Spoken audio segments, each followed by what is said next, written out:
निम्नलिखित में से कौन सी फ्यूजन प्रक्रिया नहीं है? तो रेसिडेंस वेल्डिंग नहीं है, ये प्रेशर वेल्डिंग है। और फ्यूजन प्रतिक्रिया है gas welding, arc welding, thermic welding.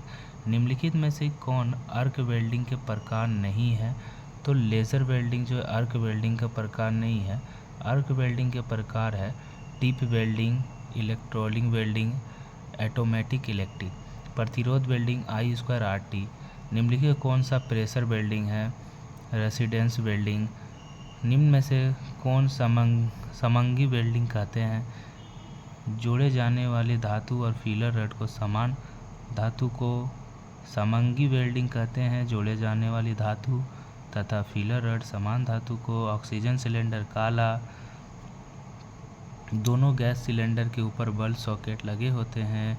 Acetylene left में और ऑक्सीजन राइट में।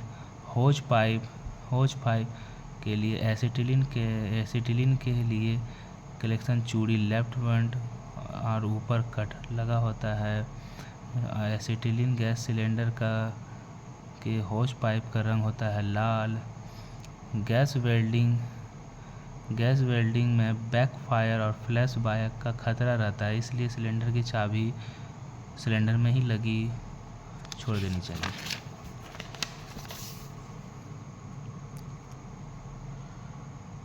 फ्यूल गैस नहीं है ऑक्सीजन फ्यूल गैस नहीं है। एसिटिलीन कोल गैस हाइड्रोजन है।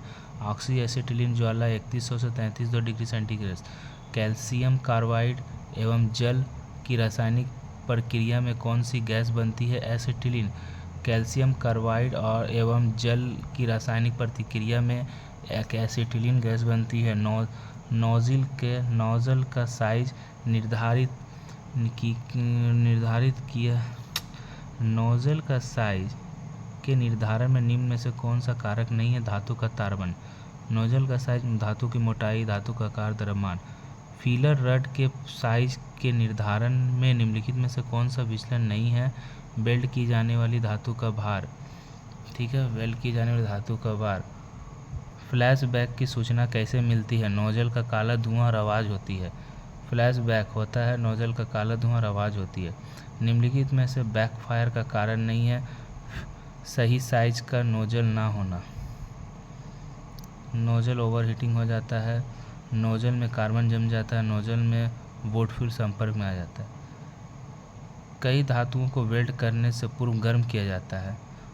ठीक, इसे पूर्णता कहते हैं उदासीन ज्वाला। दो अलग अलग प्रकार के धातुओं को जोड़ने के लिए आप किस विधि का प्रयोग करते हैं? बेंजिंग। दो अलग अलग प्रकार के धातुओं को जोड़ने के लिए आप किस वेल्डिंग का प्रयोग करते हैं? बेंजिंग। वेल्डिंग करते समय वेल्डिंग के रॉड का वेल्ड रेखा के उचित कोण होता है 70 से 80। वेल्डिंग करते समय वेल्डिंग रॉड का वेल्ड रेखा के उचित होता है 70 से 80। बट जोड़ में नीचे कुछ खुला स्थान छोड़ने का मुख्य कारण होता है पूर्ण पेनिट्रेशन प्राप्त करने के लिए बट जोड़ में नीचे कुछ खुला छोड़ दिया जाता है पूर्ण पेनिट्रेशन के लिए। सॉफ्ट सोल्डरिंग 350 से कम, सॉफ्ट सोल्डरिंग 350 कम। कैल्शियम कार्बाइड बनाने के लिए 2000। कैल्शियम कार्बाइड बनाने के लिए चूना पत्थर और कोक को निम्न ताप पर गर्म किया जाता है 2000। एसिटिलीन गैस दो तत्व होते हैं कार्बन हाइड्रोजन। एसिटिलीन में दो तत्व होते हैं हाइड्रोजन और कार्बन। एसिटिलीन सिलेंडर के स्टोर करने के लिए एक द्रव को घोला जाता है एसीटोन। ठीक है, एसिटिलीन का सूत्र C2H2। निम्नलिखित में से कौन सी टेम्पोररी जॉइंट है? Face fit joint. Temporary joint है फेस फिट जॉइंट। वह पोजीशन जिसमें वेल्डिंग करना सबसे आसान है फ्लैट। यदि एक श्रमिक बिजली के झटके से फ्री है तो क्या करना चाहिए? उसे गर्म रखने के लिए ढकना चाहिए। वेल्डिंग शॉप में किस प्रकार के फायर एक्सटिंग्विशर प्रयोग किया जाता है? CO2 extinguisher. Arc welding electric arc welding में प्रयोग की जाने वाली आर्क है low voltage high current discharge.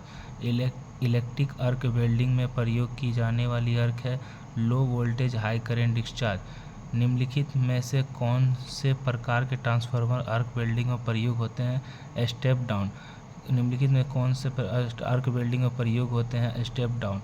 Step down welding machine जिस प्रयोग एसी वेल्डिंग सप्लाई को डीसी में रेक्टिफायर इलेक्ट्रोड का साइज लिया जाता है, उसकी कोर वायर के व्यास से इलेक्ट्रोड का साइज किया जाता है, उसके कोर वायर के व्यास से इलेक्ट्रोड कोटिंग के उद्देश्य में से क्या उद्देश्य है अर्क को स्थिर रखना। इलेक्ट्रोड कोटिंग के उद्देश्य में से एक उद्देश्य है अर्क को स्थिर रखना।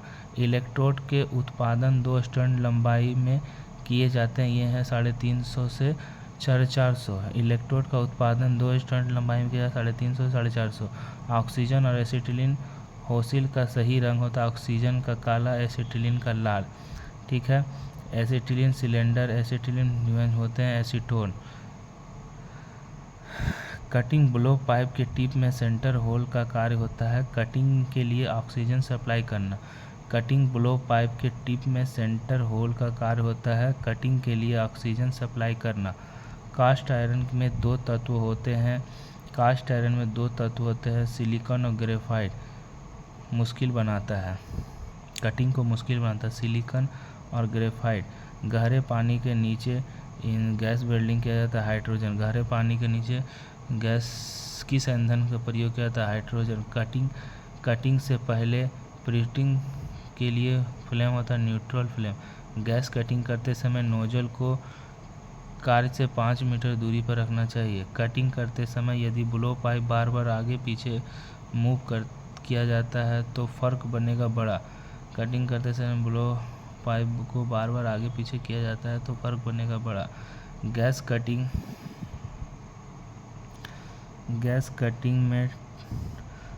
कटिंग में टॉप एज पिघल कर गोल हो जाता है और काटा गया फेस स्मूथ नहीं है। इसका कारण है बहुत अधिक कटिंग ऑक्सीजन प्रेशर।